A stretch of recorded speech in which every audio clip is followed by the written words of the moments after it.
Assalamualaikum warahmatullahi wabarakatuh.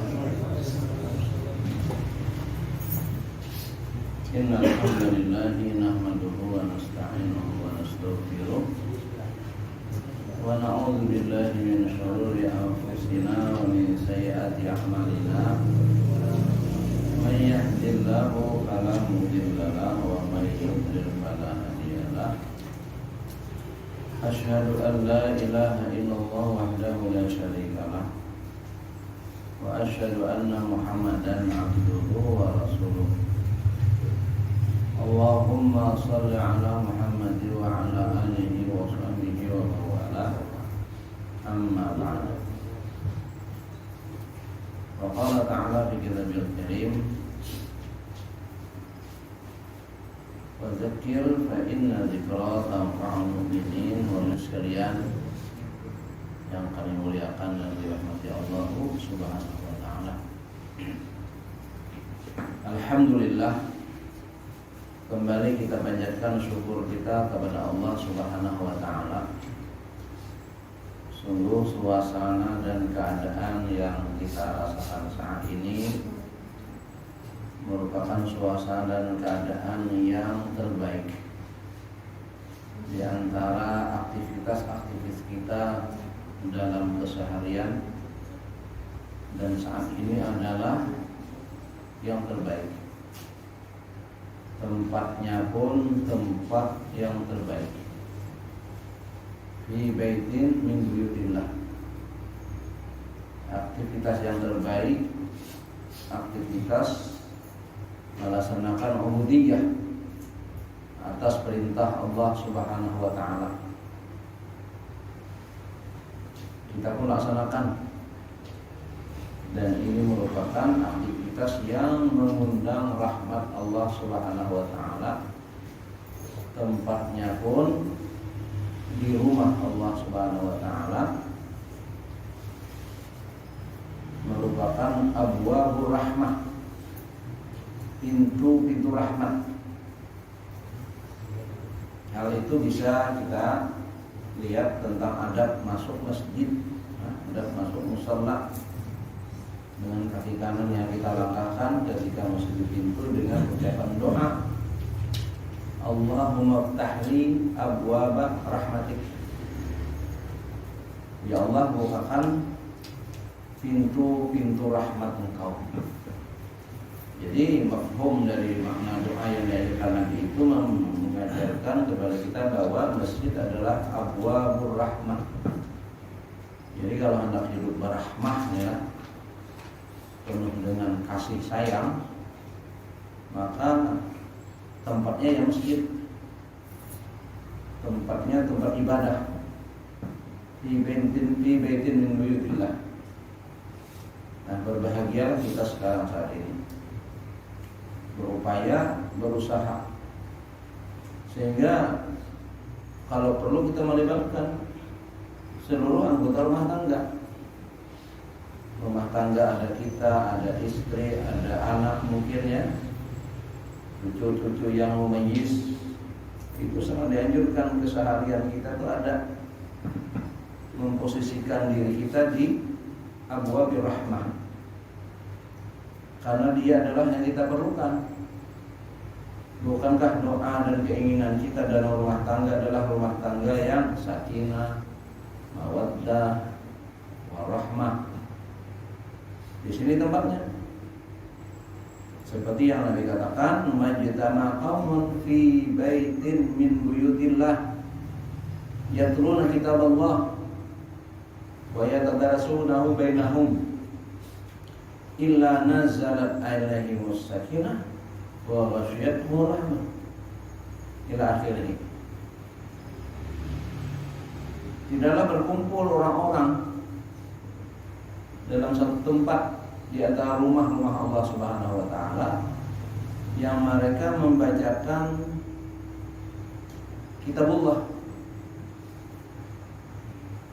hadis-hadis nabawiyah, ajaran-ajaran ulama bersumber dari Quran dan Sunnah, yang mereka saling mengajarkan di antara mereka.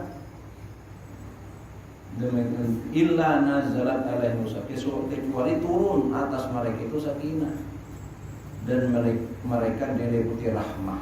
Nah di sini tempatnya. Kalau anggota rumah tangga yang ingin sakinah mawaddah warahmah tapi tidak pernah datang ke tempat rahmah, tidak dapat, tidak bisa. Seperti orang yang ingin selamat, mohon maaf kalau sama namanya lah, abahnya selamat, ngaran, nang bini salamah, nah anak salim, berdagang di pertokoan Bumi Selamat Martapura, tinggal di Gang Selamat, apalagi semua selamat, tapi dengan assalam sumber selamat dia ada hubungan, maka mau selamat. Kalau yang selamat ada hubungan dengan assalam, ada hubungan. Apa hubungan mereka itu dengan assalam? Perantaranya adalah as-shalah. Ada sembahyang. Nah, itu kita ada sembahyang, ngaran selamat. Bini salamah, anak salim, berdiam di gang selamat. Ini ampun gang selamat ya.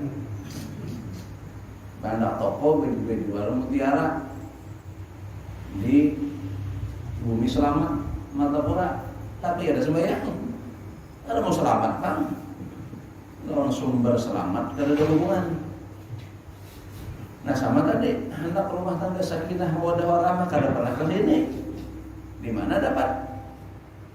Nah, lebih konteksnya lah dengan kondisi hari-hari terakhir menjelang 1 Januari. Ini lebih penting lagi kita, ya, mengundang rahmat. Kenapa? Banyak agenda acara menjelang akhir tahun ini, menyambut tahun baru, itu diagendakan kegiatan-kegiatan yang melalaikan, yang justru mengundang laknat. Coba beli trompet, ditiup, apa itu? Apa hubungannya? Kegiatan apa itu? Terus beli mercon, beli yang kembang api, ada yang menghabiskan ya ratusan ribu, jutaan, uang jutaan, ada bahkan ratusan juta. Kalau dikumpulkan secara nasional itulah berapa tuh habisnya? Yang hanya sekilas di atas udara. Didirikan panggung dari pertama Indonesia kita yang berpindah tahun adalah Indonesia Timur. Ada salah satu kota di wilayah timur, panggung terbuka, hiburan menyambut waktu 00. Lewat sudah waktunya masuk ke wilayah Indonesia Tengah. Demikian terakhir Indonesia Timur, Indonesia Barat. Itu yang terjadi, kelalaian. Nah, kalau dalam kondisi yang seperti itu, maka apa yang pernah Allah firmankan begini ya, dalam satu hadis qudsi, Allah berfirman, inni la ahammu bi ahlil ardi azaban. Sesungguhnya aku sangat berkeinginan mengazab penduduk bumi. Oh, kenapa?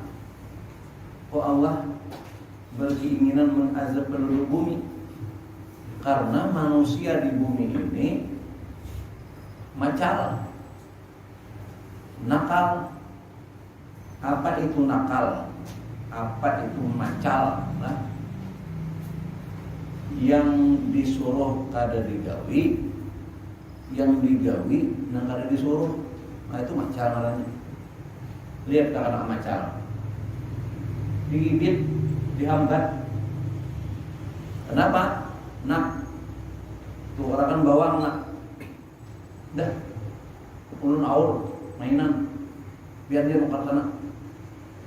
Mamanya nukar bawang, nya mainan, ada di wadah, wadah mamanya tadi, namanya Yul tadi kurang bumbu, bawang, sayurnya sudah siap, diambil lalu diiris-irisnya, dicancang-cancangnya. Ini kan nang disuruh ada hakon, nang digawi orang ada nyuruh.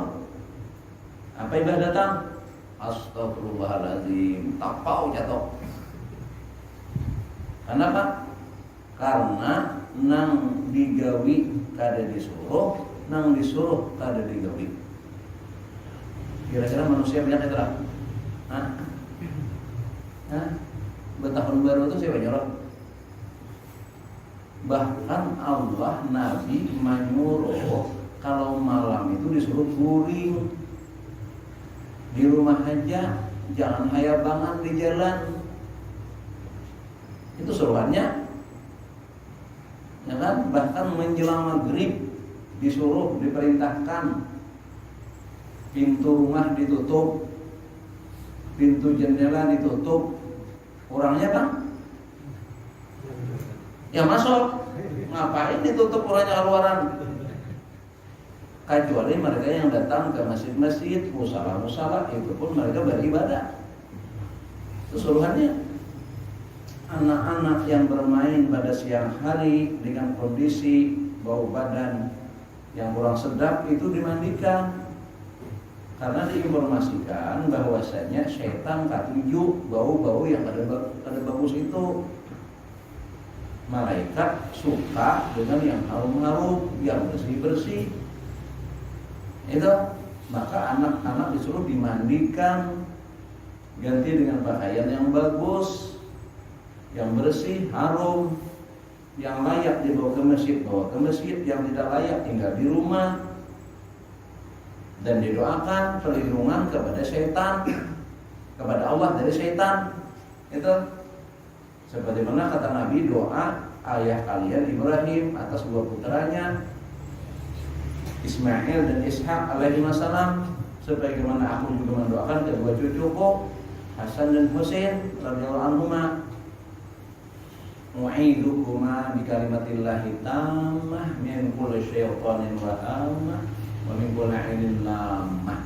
Itu doa perlindungan Nabi untuk cucu kita juga, anaknya demikian. Itu suruhannya. Nah, habis itu ya tidur sepertiga akhir awal pertiga malam ya, sepertiga akhir di awal malam. Jadi malam itu kita bagi tiga ya, waktu itu bagi tiga, awaluha wa awsatuha wa akhiruha. Nah, kalau bagi tiga berarti kalau malam itu kita anggap jam 7. Kita anggap jam 7 so, yang menghitungnya. Waktu fajar itu jam 5 misalnya. Tuh penghujung malam tuh fajar. Sebelumnya sahur. Apa yang kita kerjakan? Kita bagi 3 itu berarti 11 jam. 11 jam. Bagi 3 berarti 3 jam setengah. 3 jam setengah itu berarti jam setengah 11. Maka kita setengah 11 itu sudah tidur. Berarti kita usah ketemu jam 00. Itu memang bagus tuh kalau mau kiat hidup sehat lah. Sehat cara Nabi itu tidur lebih awal dan enak bangun malam. Itu kalau kita tidurnya jam 10 atau setengah 11, insya Allah jam 4 itu sudah bangun. Walaupun tidak ada alarm, sudah menjadi satu tidur kita tuh maksimal 5 jam. Yang istilah orang Bahar itu guring mati. Diganda yang ada bangun itu guring mati katanya. Nah, itu 5 jam. Nah, jam 11, jam 12, jam 1, jam 2, jam 3, jam 4. Nah, jam 4 sempat tahajud, sempat istighfar menjelang fajar. Itu suruhannya. Kalau toh bangun wasallu billaili wan nasu niyam. Kalau toh kita bangun perintahnya sholat. Nah sekarang yang terjadi apa dengan kita kebanyakan hari ini? Bangun diskotek, begadang, suruhan tidur lebih awal. Selain fungsinya untuk kesehatan, ya, artinya di sunnah, ya, kesehatan batiniah kita, juga secara hadiah sehat itu insya Allah. Karena tidur itu adalah proses detoksinasi. Jadi tubuh kita ini membuang penyakitnya sendiri. Kita ini ada tahun kita makan nih, yang kita makan, yang kita hirup lewat hidung, lewat mulut, itu adalah juga memberikan efek, ya, penyakit ke tubuh kita. Nah, maka proses tidur panjang itu adalah untuk detoksinasi, membuang penyakit di paru-paru, penyakit di limpa, penyakit di empedu, penyakit di hati, itu mereka buang terus ke bawah sampai ke usus besar. Itu mulai prosesnya sudah jam 11. Kalau kita begadang, dia tidak mau kerja, tertunda kerjanya. Nah, itu sampai ke usus besar dibuangnya. Maka kalau kita nak tahu kita nih normal dalam artian sehat dalam pencernaan, itu kalau bangun tidur jam 4 atau setengah 5 itu kita langsung ke WC, buang air besar, buang air kecil. Itu berarti itu normal, karena prosesnya bergerak dia. Jika buang, kalau orang begadang itu ada teratur. Nah, itu. Jadi kalau kita subuh itu sudah buang, nah itu satu indikasi. Ini kira-kira boleh nih kalau kesehatan nih, atau kira-kira. Nah, itu kalau orang kisah orang Jawa, orang juga nih.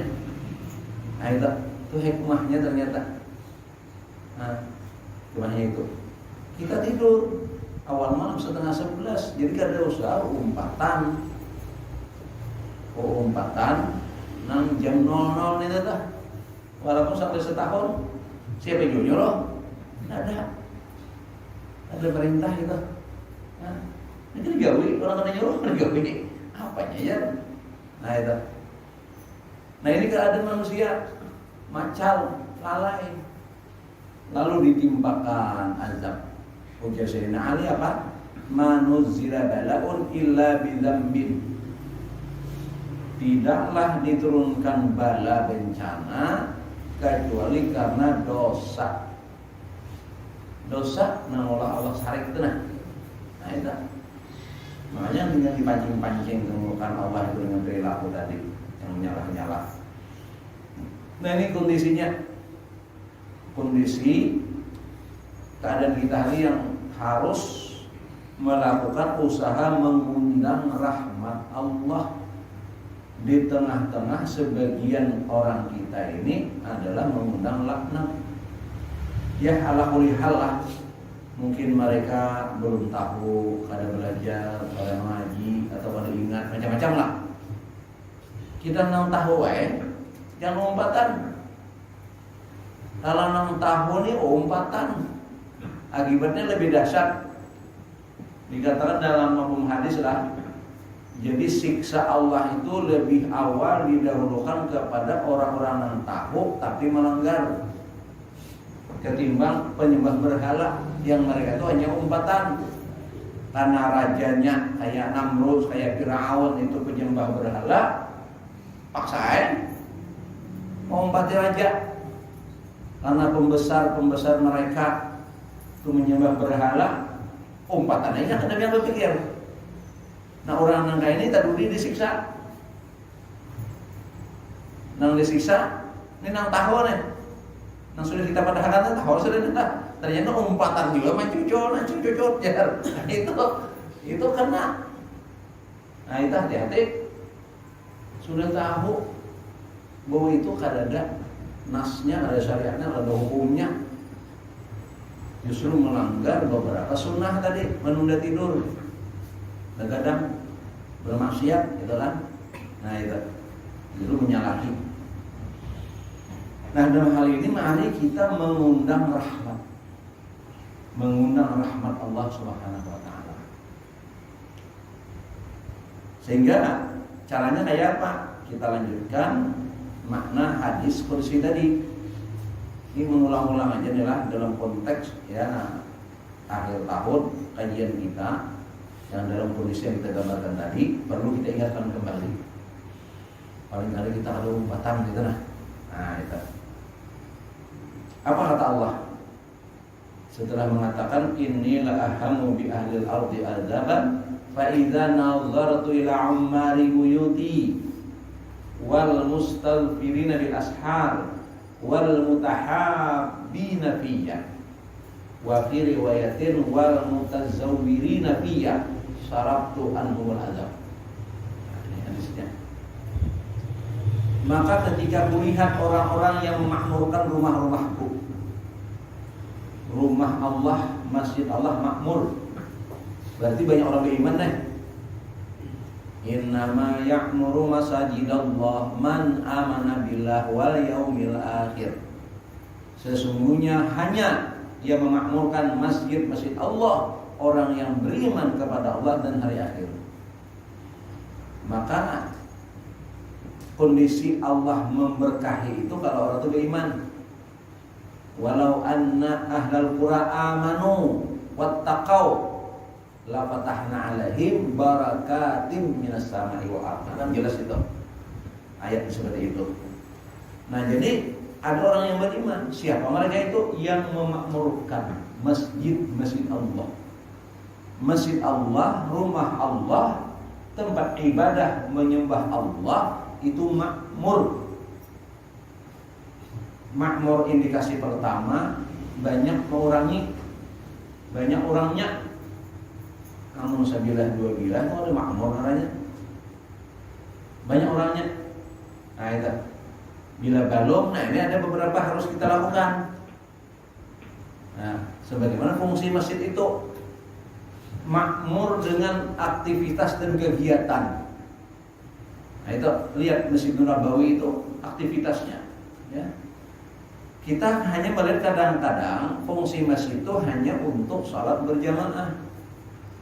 Mohon maaf, itu hanya nomor 3. Sembahyang berjamaah fungsi masjid untuk salat itu nomor 3. Itu. Nah nomor 3 ini kita, masya Allah banyak masjid musala yang walayah ya walayamut, hidup segan mati tak mau. Itu udah kurang, kasihanlah itu. Jadi mestinya kalaupun salat juga 5 waktu. Jadi azan itu ada 5 waktu, salatnya pun 5 waktu. Pun kayak sebagian masjid, ya musala yang hanya 2 waktu kadang-kadang, maghrib sama isya. Maghribnya banyak, isyanya sedikit, subuhnya kosong. Kami semalam ya, alhamdulillah kemarin hari Senin kita ke pegunungan, ada pembinaan mu'alaf. Salah satu program kita adalah bedah rumah di perkampungan pedalaman. Itu sasaran kemarin itu di daerah Paramasan, Kabupaten Banjar, lewat Loksado sana, lewat Kandangan ke sana. Jadi jam 3 berangkat sudah. Jam 3 berangkat. Nah kita lewat subuh itu, setelah kita salat subuh di satu tempat di wilayah di daerah Kabupaten Banjar masih ya, sebelum Sungkai itu. Nah ada beberapa masjid yang kita lewati itu enggak ada nyala lampunya, berarti kan ada sembayangan nih. Nah itu anunya toh fenomenanya. Kalau maghrib banyak nongkrong pinggir jalan kan, memutih baju mau kopiahan nunggu salat maghrib. Nah, itu pun hanya ya sewaktu-waktu gitu kan. Pernah lagi Pak kami salah satu tempat lewat ya, masih wilayah kita lah gitu kan, wilayah Kalimantan yang dikatakan agamis gitu kan. Ada masjid besar, pas zuhur kita lewat ada azan zuhur, hampir kita mau salat zuhur. Jadi saat azan berkumandang kita wudhu kan. Pas azan selesai kita naik masjid, ternyata ada orangnya. Ajib ini. Masjid ada azan, orangnya ada dah. Cari mana? Sekalinya kaumnya azan matan rumah, mikrofon sih bawa ke rumah. Ini kayak beliau nih kan, bawa ke rumah azan. Jadi kami serombongan kita ya sembahyang. Kita tanya kenapa? Aku di sini azan kan datangnya juga. Jadi aku bawa mic-nya ke rumah. Asal aku ada fungsi juga toh, gawian ada. Karena gawian kaum tuh kan itu. Lah aku gawe selama kali. Nah ini Pak pernah terjadi tak? Ya kondisi kita hari ini masjidnya kena makmur. Padahal disuruh kita memakmurkan masjid. Nah, satu duanya apa? Nah, jadi fungsi masjid itu pertamanya adalah ad-da'wah ilallah. Di rumah Allah, jadi mengenalkan orang, menyeru orang untuk mengenal Allah. Dan dia menjadi alternatif akhir dalam rangka mengatasi problematika kehidupan. Lihat orang di luar sana tuh, nang kaya banget kalau akhirnya itu apa namanya cari? Bahimat mencari, ya itu juga malah tambah problem. Nah mudah-mudahan mereka mau ke masjid, lalu teratasi masalah, gitu kan? Dan dakwah Nabi pertama di Mekah itu memang dakwah mengenalkan Allah, Nah itu. Lalu setelah mereka mengenal dan bertauhid, beriman, diajarkan. Jadi fungsi yang kedua adalah ta'lim wa ta'lum, majelis ilmu. Karena Nabi selanjutnya mendirikan namanya majelis Darul Arqam namanya. Itu Darul Rumah. Ya, Arqam itu nama sahabat Arqam bin Abil Arqam. Rumah beliau itu agak mojok, tersembunyi. Jadi orang kada sekilas pintas kada tahu ada kegiatan di situ. Karena waktu itu dakwahnya masih sembunyi-sembunyi.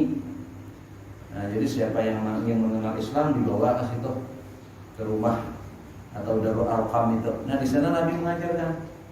Nah, jadi fungsi masjid musala kita ini adalah ta'lim wa ta'lum. Gimana orang mau ibadah, mau salat sementara kesadarannya tidak ada, dan kalau sadar juga ilmunya ada, malah bisa kada sah sembahyangnya. Nah, baru ada kewajiban salat itu nomor 3 fungsi masjid.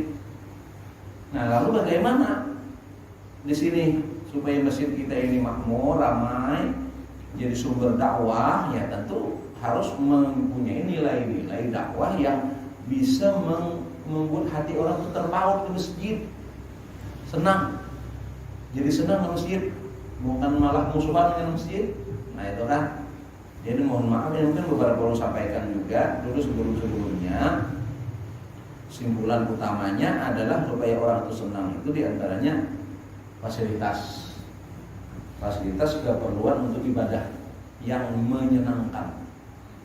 Nah fasilitasnya menyenangkan sudah nih, tidak ada karpet yang bagus, bersih kan, terang, sejuk, ada AC, ada kipas angin, nah itu sudah. Nah itu dari fasilitas, WC bersih semuanya, O2, nah itu kan. Itu. Terus orangnya yang mengelola, mengurus. Bersyukur kita orang-orang yang dipilih Allah untuk menjadi karyawannya, yang dengan inilah mengangkat martabat keluarga Imran dalam Quran. Ali Imran, Imrannya bukan Nabi, tapi Imran dan keluarganya termasuk Al-Mustafa. Innallaha astafa Adam surangan, wa Nuhan surangan, wa ala Ibrahim pantas keluarga Nabi.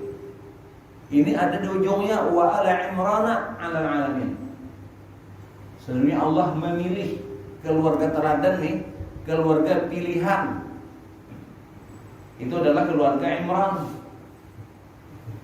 Apa yang menyebabkan beliau dan keluarganya menjadi pilihan Allah sebagai Al-Mustafa, sebagai teladan?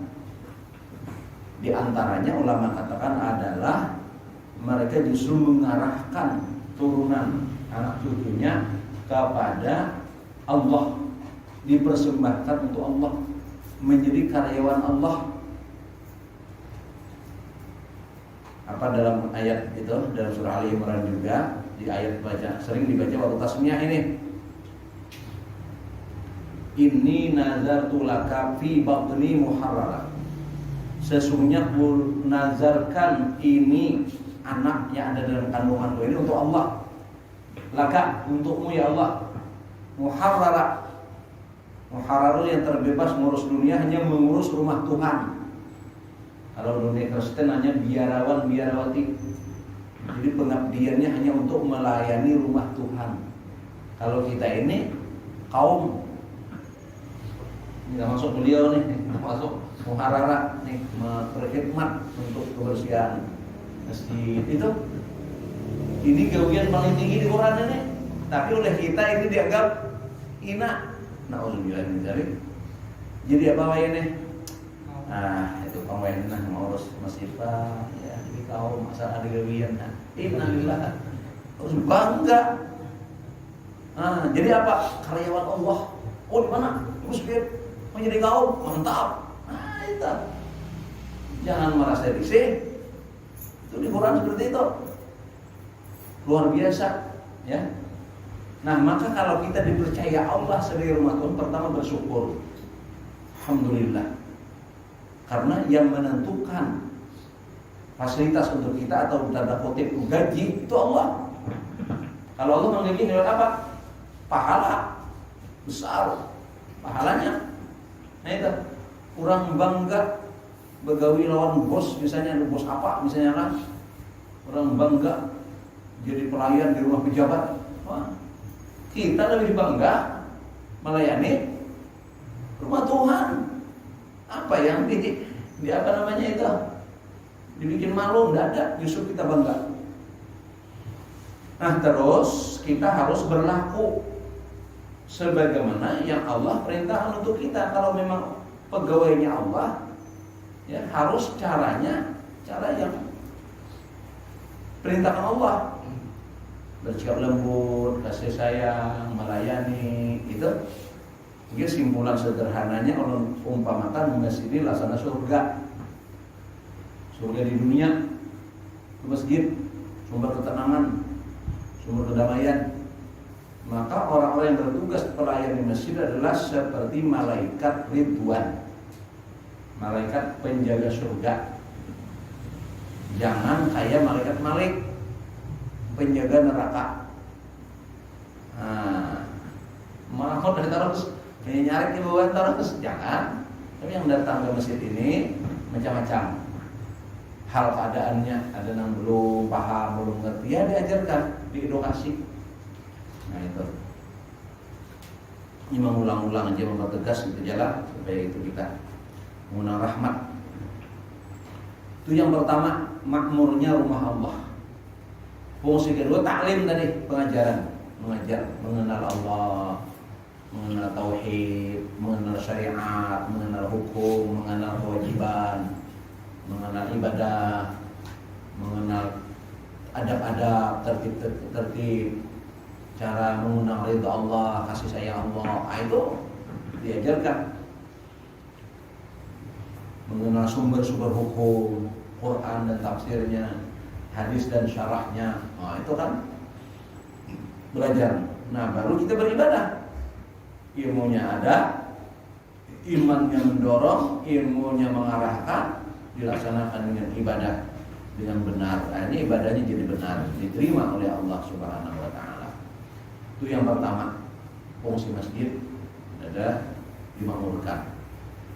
Yang kedua, wal mustalghina bil ashar, dan melihat orang-orang yang beristighfar di waktu sahur. Sebab Sayyidina Ali lah lanjutan ungkapan beliau tadi, ma rufi'al bala illa bitaubatin.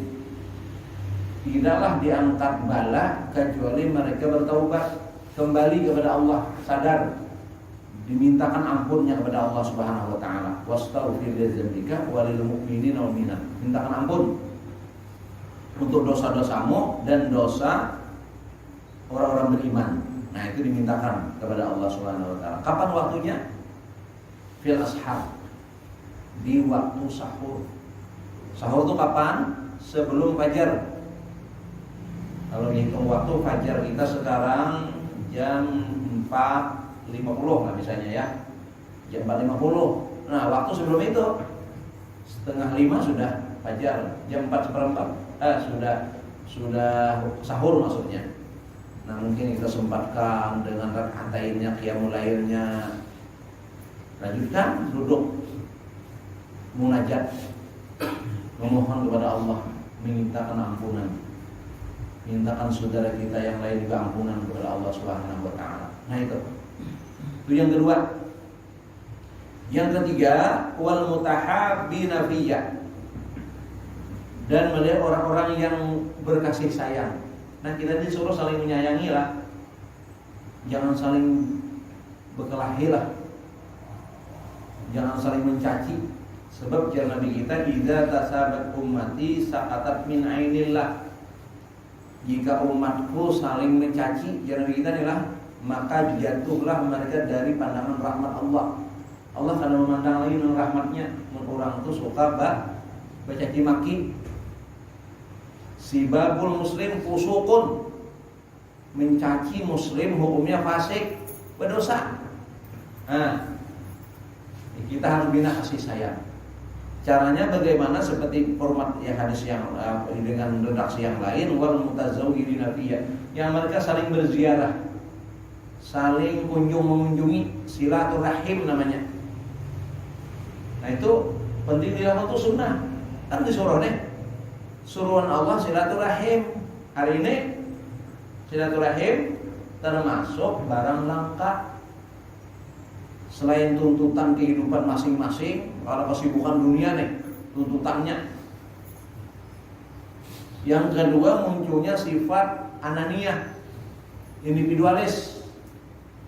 Seorang-seorang inya-inya apa juga kita berharungan. Nah ini muncul. Padahal dalam Islam ada boleh itu. Yang kaya gengsi, yang miskin malu. Padahal Marina tuh, ada kami lagi sama Marina. Alik, boleh langsung gini. Sampai orang minta-minta Marina. Padahal yang penting innamal a'malu binniyat. Biar aja sih nyangka persangkaan tuh tidak benar. Yang penting niat kita benar. Kita niatnya karena itu Marina, hilangnya. Sehingga sibuk, kita nang datang. Karena itu mestinya. Nah itu. Ini kadang-kadang ya itu akhirnya lalu hubungan jauh. Padahal kalau kita melihat dari antara adab berbakti ke orang tua itu salah satunya lah kepada orang tua yang sudah wafat adalah menghubungkan silaturahim dengan kerabat atau kawan orang tua masih hidup. Itu salah satu bakti. Orang tua yang sudah meninggal, kita punya orang tua. Orang tua kita punya teman. Ada kawan sidin, walaupun dulu kawan sidin becatur lah istilahnya kan itu. Tetap ya bagus dihubungi. Nah itu, jadi mereka ingat, Pak, aku ingat sampai kamu gak bagus benar, kesambat orang bagus kan, jadi baik. Nah itu, jadi kita cara menghubungi, apalagi yang ada kerabat, ada sanak abah, sepupu abah. Nah cuma kesalahannya di mana juga abahnya juga bahari. Nah pulang enggak, ada waktunya anak-anak lah. Nah makanya kita penting mulai abah kita kenalkan anak kita. Jangan sungkan. Orang kadang-kadang kan supan kadang-kadang 4 jam. Jangan daripada supan kita didik ini penting makanya. Ini bukan masalah supan dari supan. Ini waktu halusnya mau dibawa aja, dagangan ketemu lagi. Bawa. Kita belang nih pada Marina sepupu abah. Terus hubungi kami itu. Nah itu kan lalu kenal al-akrab silaturahim dengan kerabat, dengan orang-orang dekat, dengan orang tua kita dulu ya, dan juga dengan tetangga sekitar. Bisa silaturahimnya ijtimaiyat seperti ini silaturahim nilainya juga nih ya, dari arah sana dari arah sana kita kumpul di sini satu, bisa dengan ijtimaiyat memanfaatkan fungsi masjid tadi. Atau kita cari waktu tersenggang sore-sore kan, malam-malam misalnya ya, nilai niatnya silaturahim banyak apa nilainya dijanjikan dalam hadis-hadis itu lah. Di antaranya itu memurahkan rezeki, membaikkan umur. Kan ada itu hadis-hadisnya sudah. Karena apa? Yang mana kan? Karena barang baik setan karena tujuh. Setan mengawasi kita. Yang mau ya. Ikan terus bilang, sini nggak ada. Lalu aja menganggap. Ini bujur juga kalau sidin namanya, saur-sauran namanya lagi. Sidin dari semua rumah kita. Marah, sidin kita nama amalakan, kita nama pahala. Sidin kita nama amalakan, sidin masalahnya kan, bukan masalah kita. Nah kita kan kayak itu kadang-kadang. Itu bisikin setan baik. Dan dimuntuh orang-orang goreng kadang-kadang. Mana situ? Situ rencanya. Sini semua bilang situ.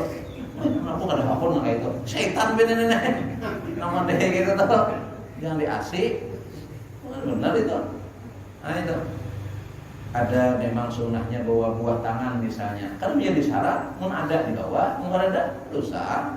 Yang penting bisa terakhir. Mun ada bagus saja Pak. Ya sehingga cuma di warung gorengan misalnya kan, warung martabak misalnya, atau buah lengkeng atau buah naga, buah langgan. Apa salah? Jadi 2 biji misalnya mun ada, mun ada ya enggak salah. Penting silaturahim itu disuruh. Nah, jangan menonjolkan perbedaan-perbedaan. Perbedaan itu wajar, biasa. Jangan itu menjadi masalah. Itu hubungan kita. Jangan kayak itu. Oke lah, dia punya pemahaman begitu, ya itu keyakinannya. Kita paham kayak ini, itu keyakinan kita. Mudah-mudahan yang silaturahim itu kan ada menyambung nih. Kan nyaman bernasihat tuh baiklah ada perasaan sama. Nah, jadi makanya kita pertama lah ta'aruf, ta'alluq, tahabbub. Nah, ini nyaman bawa bandirannya, memadahi. Jadi makanya dia siapa kau aja madahinya tuh. Cari pang sih benar kau bandurinya tuh nang kawat. Nah, kan berarti itu ada nang kau menta'alluqkannya tuh nah. Tentu orang dekat secara hati. Nah, itu nyaman. Jadi nyaman kita bandiran masih buhannya bukan kita. Nah ini ngalih nih. Karena mendangarinya karena sudah ada itu. Coba dekatkan. Ta'aruf itu kenal dulu, pengenalan kita. Patohan sudah. Harus satukan hati. Ta'aluf. Allahumma alif bainahuma. Ujarkan. Berarti sa'alif. Setihang sama sudah kita. Jadi kada ada lagi jarak. Dekat sudah. Ta'aluf. Nah lalu hatinya sudah tunduk. Mau itu nyaman ibadah hebat. Anak ilmu kada ta'aluf ngalih ibadah. Tu bahai zaman pian dahari. Ayo bah ini kalian jawabannya. Nah itu aja ada jawabannya. Nah, tapi punya hatinya ta'aluf, ini insyaallah pokoknya apa yang anjir abah ini bagus kalau kita amalkan. Itu kalau memang menarik. Nah itu. Jadi harus ada proses itu. Apalagi kita dengan kerabat, keluarga, tetangga, kawan-kawan itu penting kita. Kayak apa caranya itu? Itu harus dekat. Harus dalam suasana kebersamaan.